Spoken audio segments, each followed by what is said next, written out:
kabilang street. Nasa kabilang kanto na. Mabilis! Mabilis kumilos! May kasama ba? Wala naman. Nasaan na yung bata?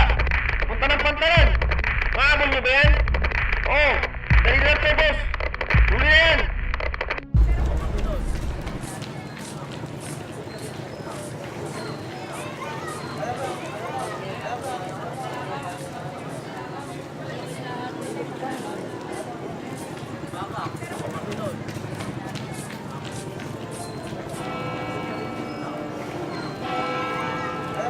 Bong, una ka na sa loob. Sundan lang ako.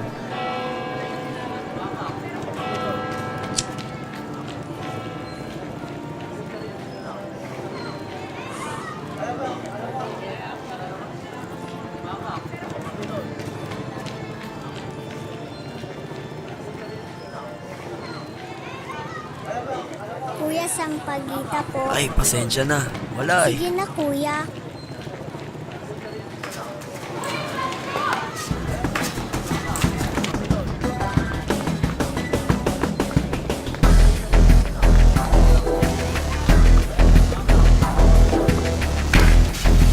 Anong gagawin mo dyan?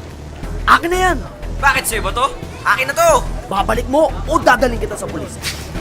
Ano? Babalik ko? Oo, ibabalik ko. Pero paano yung kapatid ko? Kapatid? Oo, kapatid ko. Kaya please lang. Kailangan ko to. Ito na lang ang kaya ko. Eh, tatay mo? Nanay mo? Wala na. Wala kang pakialam yun kahit magnakaw kami eh. Kung ikaw yung nasa posisyon ko ngayon, ganun din ang gagawin mo.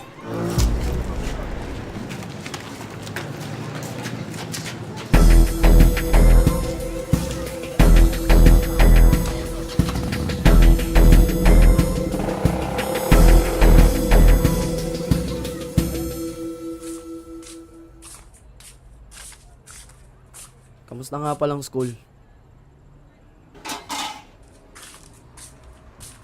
Uy, tinatanong kita. Kumusta? Okay naman. May problema ba? Wala kuya. Walang problema. Lalaki tabong. Ano yun? Kuya, parang ayoko na. Anong ayaw mo na? Nakakawalang gana, kuya. Ayaw mo nang mag-aral? Di mo naiintindihan. Paano nakakawalang gana? Eh kung kami mawala ng gana sa'yo. Mawala ng gana? Bakit, kuya? Ikaw ba nagpapaaral sa akin? Hoy! Di mo lamang sinasabi mo. Ikaw ang di nakakaalam sa sinasabi mo. Bakit, Bong? Ano na bang narating mo? Wala ka pang nararating ganyan na ugali mo. Tignan mo sarili mo. Ano ka ba ngayon? Nakatapos ka ba? Hindi, di ba? Kaya siguro ganyan lang ang narating mo. Kasi ganito rin ang ugali mo. O baka mas malala pa. Ang alam mo lang naman makapagkwentuhan dyan sa mga tricycle driver dyan sa labas ah. Bastos ka! Bastos ng bibig mo. Manang-mana ka talaga sa tatay mo walang modo. Hindi mo kilala ang tatay ko. Bakit? Ang tatay mo kilala mo ba? Hindi, di ba? Tatay mo nga hindi mo kilala eh. Kung makapagsalita ka. O ano? Pinagmamalaki mo yung tatay mong kano? Nasaan siya? Nasa Amerika. Sumusobra ka na! Si mama.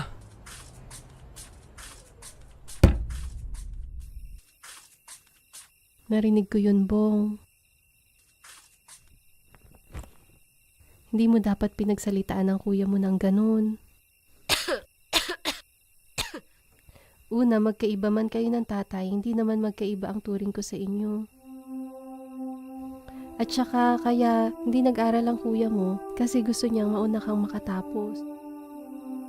Tutal naman, hindi pa naman seryoso ang kuya mo. Alam mo naman yung kuya mo anak, di ba? Wag kang magsasawang mag-aral, Bong. Magiging teacher ka pa. Marami ka pang estudyanteng papagalitan. Ayaw mag-aral.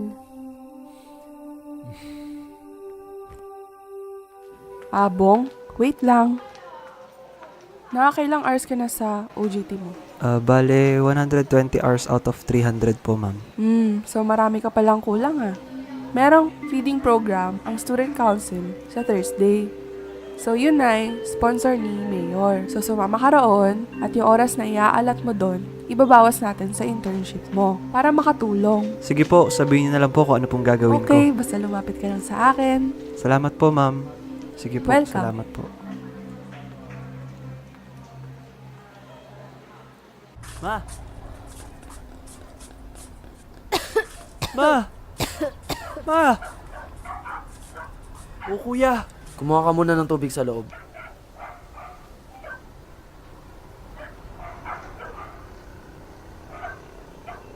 Ma, may dala akong gamot. Nahingi ko sa kaibigan ko. Bong, bilisan mo! Ma, tubig.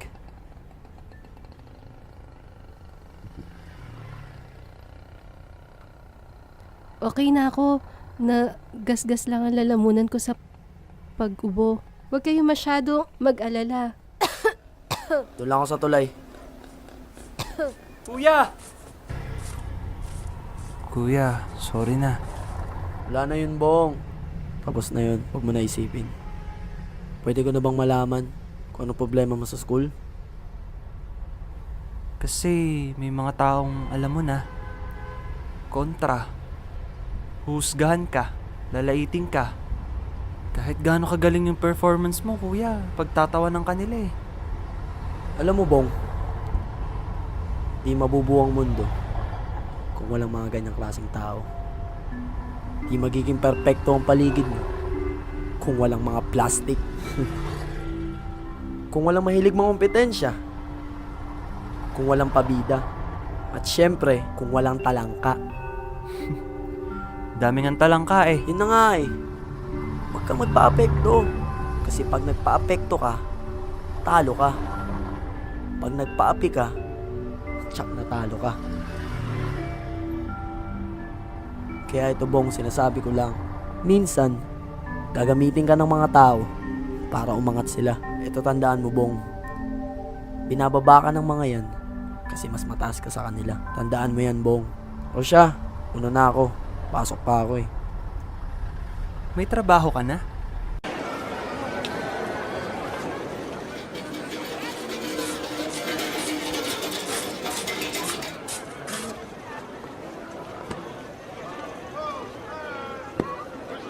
Hoy Makoy, kabago-bago mo. May sarili tayong oras ha. May nasikaso lang ho. O sige, trabaho na.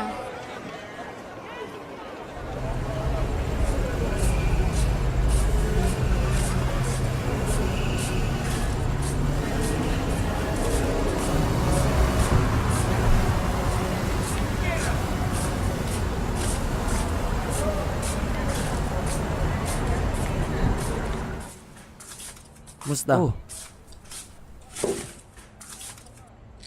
Medyo malala na yung kaso ni mama. Kailangan na siyang dalhin sa ospital. Kaso, ang kulit eh. Ayaw magpadala. Bakit ayaw? Dapat na siyang dalhin dun. Gusto ko man, kaso wala naman tayong pera. Yun din ang sabi niya. Gagawa tayo ng paraan. Tsaka, saka na natin isipin yun. Ang importante dyan, madala na natin siya sa ospital. Anong paraan? Eh kung yung mga kadugungan natin di tayo matulungan eh. Sino tutulong sa atin? Basta, Eh kung mamasukan na lang kaya ako? sagabal sa eskwela. Tsaka, baka matanggal ka pa sa scholarship mo. Eh kung humingi tayo ng tulong kay Mayor? Hindi nga tayo kilala nun eh. Kilala ka ba nun? Papahiya ka lang. Eh anong gagawin mo? Basta, Tutulong ako. ang maitutulong mo, mag-aral hanggang makatapos. Le, magkano to? Huwag tumawad.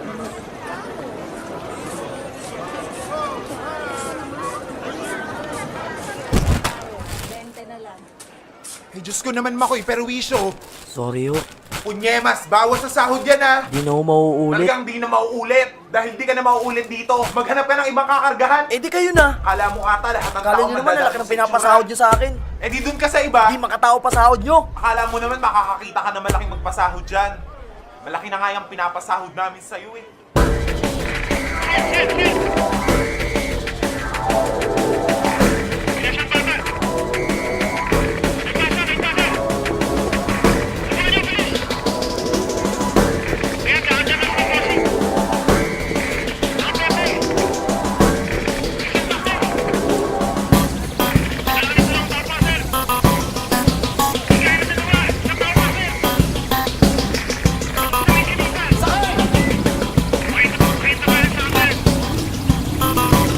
Naabutan na sana yun eh.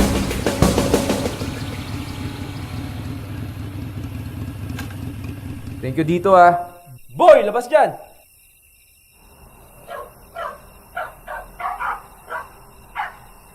Sinet up niyo ako ah! Kaya nga ako nagpapa-thank you sa'yo, di ba? Makakauwi ka na. Gano'n na lang yun?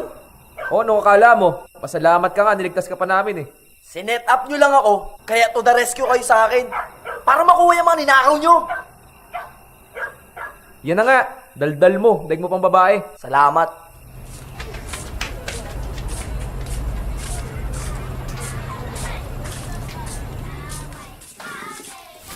Ma? Mong! Ma, may dala akong manok. Oy, Makoy, nasugod sa ospital si Mirasol ah. Ha? Anong oras? Saan ba nanggaling? Miss, Mirasol Feliciano. Sa room 3 po. Excuse me po. Bong, anong sabi? Kuya, medyo mapapalaban tayo. Paano mapapalaban? Kailangan natin ng pera. Hindi ko na alam ang gagawin ko. Kuya, gusto ko mabuhay si Mama. Kailangan nating masunod yung 6 to 9 months treatment ni Mama. Walang susuko. Lalaban tayo. Estudyante lang ako pero pwede ako maghinto. Lahat gagawin ko. Magsa-service crew ako. Magbabaggage counter ako. Busboy. Taga-timpla ng Oh! kape. Lahat. Narinig mo ba yung sinasabi mo? Kung gaganyan ka, kumamatay si Mama. Laban tayo ba?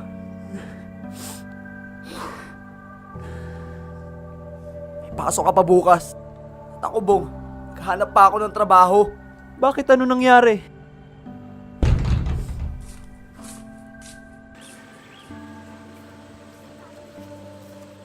Okay mga batang busog, matalino at malusog.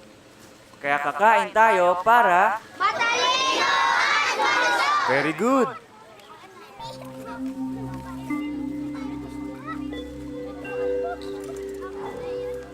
Mayor, excuse me po.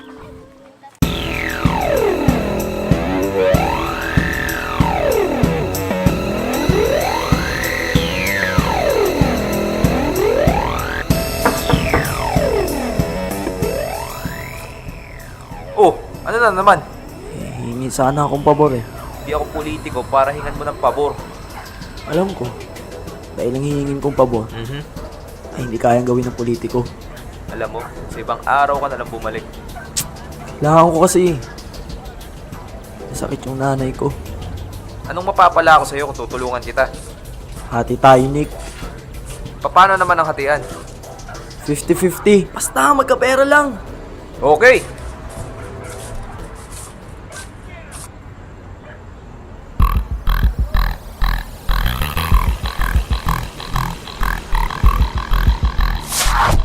Di lang anino mo nasa likuran mo, kaya doble listo.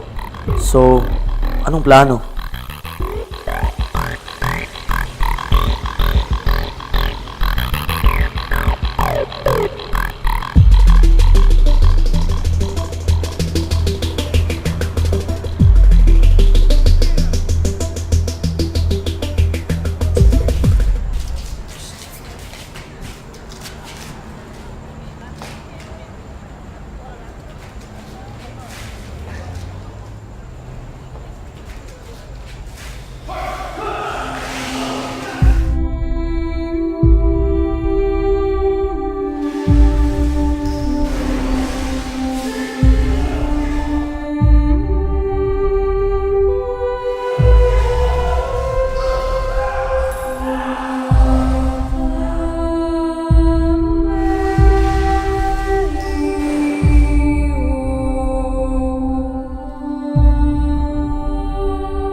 Oh, huwag mo nakangkangan yun, parang yun lang. Parang yun lang. Kailangan ko na nga yun. Yan mo, babawi tayo next time.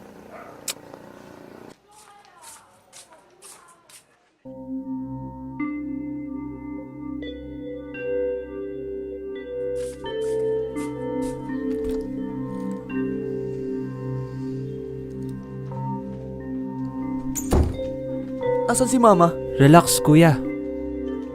Paano ako magre-relax, Bong? Hindi ako nakadiskarte sa racket ko eh.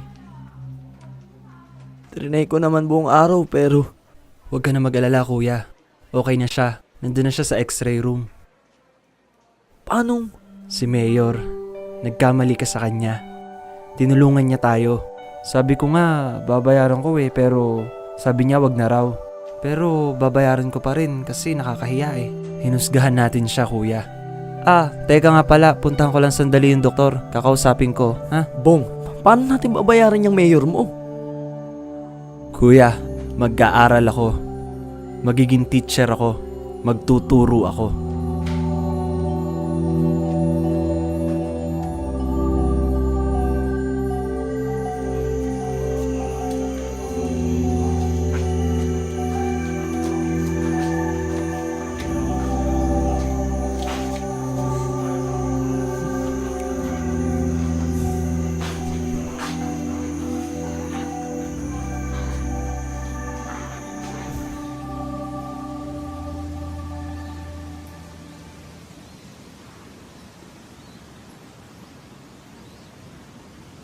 Salamat sa lahat ng binigay mo sa amin. Sobra-sobra na halos di ko na makita. Patawarin mo ako. Patawarin mo ko dahil nagkasala ako. Tao din ako. Nanghusga.